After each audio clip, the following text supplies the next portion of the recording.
मुस्लिम, bad Muslim, terrorist, good terrorist, bad terrorist, कहां है line? और एज अ कम्युनिटी, एक कौम होने के नाते हम इस बात को क्यों नहीं खुलकर कह पाते हैं? What is with this victim card for God's सेक?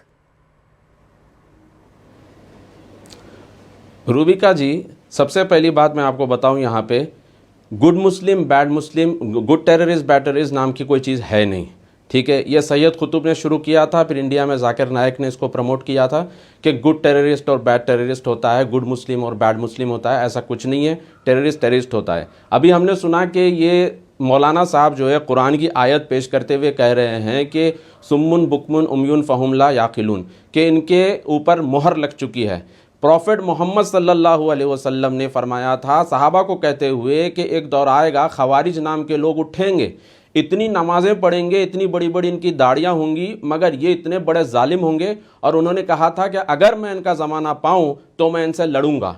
मगर हमारा प्रॉब्लम ये है कि हम इन खवारिज से लड़ने के बदले हम इनको कवर अप करते हैं, हम इनको कवर फायर देते हैं। कभी कहते हैं नहीं नहीं ये जो है पॉवर्टी की वजह से हुआ है, कभी कहते हैं नहीं ये जो है इनके साथ नाइंसाफ़ी हुई है। अब आप मुझे बताइए, ये डॉक्टर अहमद है, इसके साथ क्या नाइंसाफ़ी हुई? इसको इंडिया जैसे कंट्री में जहाँ पर सबको इक्वल अपॉर्चुनिटी दी जाती है, इसको इक्वल अपॉर्चुनिटी मिली। ये कॉलेज में पढ़ा, चाइना गया, वहाँ से MBBS किया, वापस आया, किसी भी किस्म की नाइंसाफ़ी इसके साथ नहीं हुई। असल प्रॉब्लम और असल मुद्दा ये है, ये जो बीमारी हमारे अंदर है कि नहीं हम हुकूमत इलाहिया कायम करेंगे, हम जो है दुनिया में इस्लामी हुकूमत कायम करेंगे, हम जो है यहाँ पर निज़ाम मुस्तफ़ा कायम करेंगे। हालांकि बहुत बड़े आलिम शेख रबी ने कहा था कि हमारा काम मुसलमान होने के नाते ये है ही नहीं कि हम हुकूमतें पलटाएँ, तख्त पलट करें, हुकूमतों के पीछे भागें, बल्कि हमारा काम सिर्फ ये है कि हम अल्लाह के बंदों को अल्लाह से जोड़ें।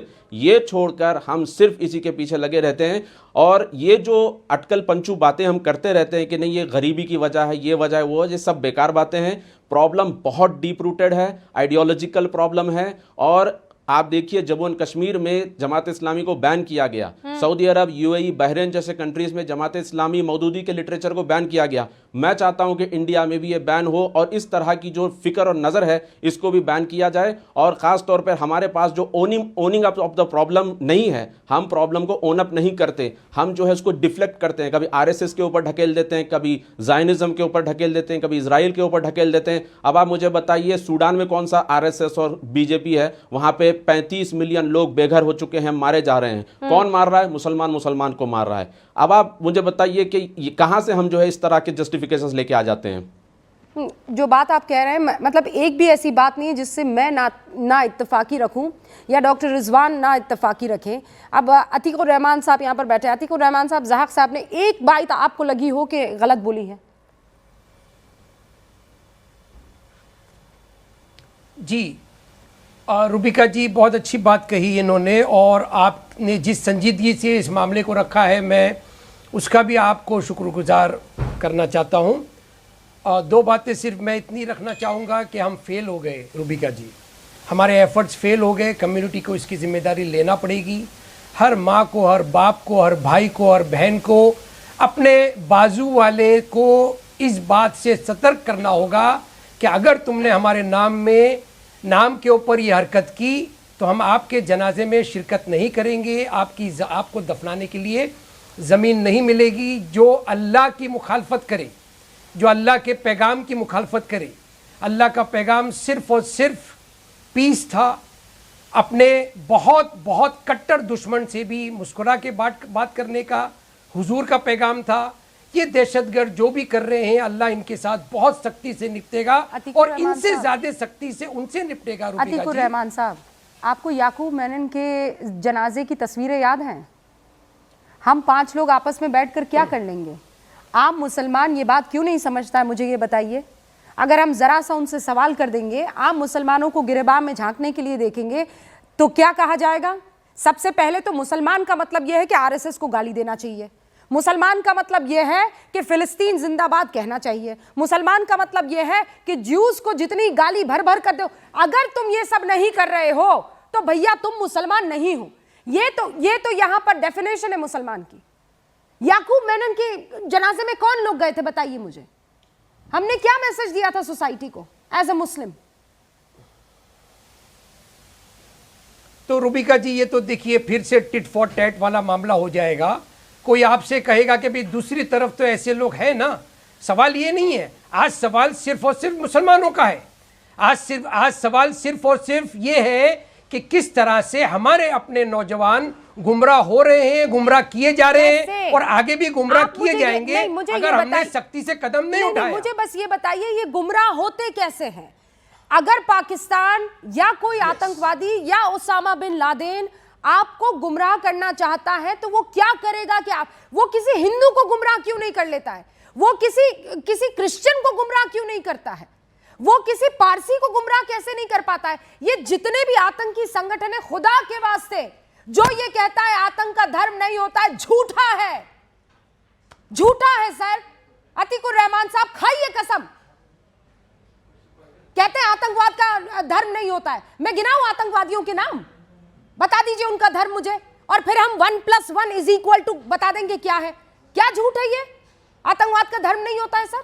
मैं ये कह रही हूं हर मुसलमान आतंकवादी नहीं होता है, लेकिन क्या यह सच नहीं है कि जितने भी आतंकवादी हैं, मेजॉरिटी जितने भी इस दुनिया में आतंकवादी है वो मुसलमान है, कलमा गो है? अतीकुर रहमान साहब रखिए दिल पर हाथ और कहिए रूबिका लियाकत को कि झूठ बोल रही है वो।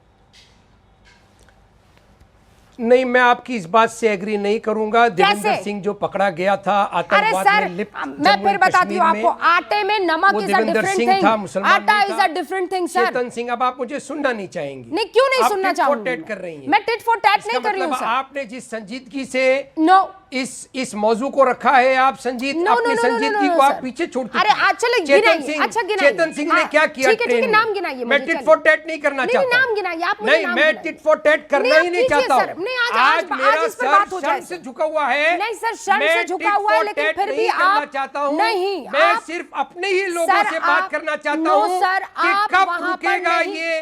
तो ये तब हो जब तक बीमारी नहीं पहचानेंगे अतीकुर रहमान साहब, तब तक आगे कैसे बढ़ेंगे? जाहक तनवीर से बात करना चाहूंगा। नहीं सर, नहीं सर, जब तक आप बीमारी को पहचानेंगे नहीं, आप जब तक बीमारी को पहचानेंगे नहीं, जब तक आप उस बीमारी पर आंख मूंद कर आप आगे बढ़ जाएंगे, तब तक उस बीमारी का इलाज नहीं हो सकता है। हमारी लिस्ट में नहीं है। This is obviously tit for tat, obviously tit for tat sir.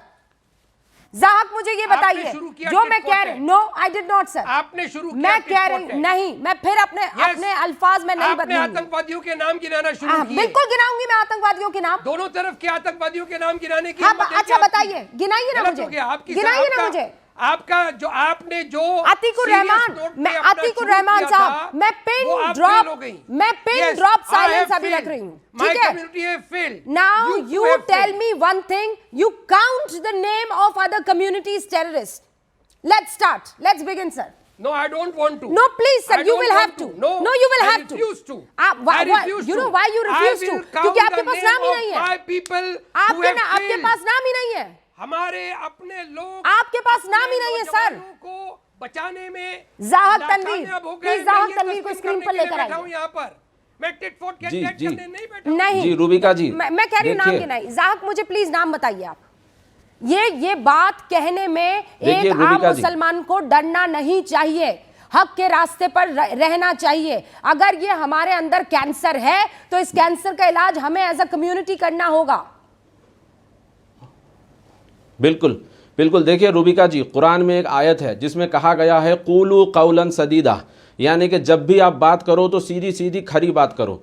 तो हमारे बीच में ये प्रॉब्लम है, ये कैंसर है, ये बीमारी है। और ये बीमारी पनपती कहाँ से है? ये जो हमारे अंदर कीड़ा है खिलाफत को वापस लाने का, ये है असल बीमारी।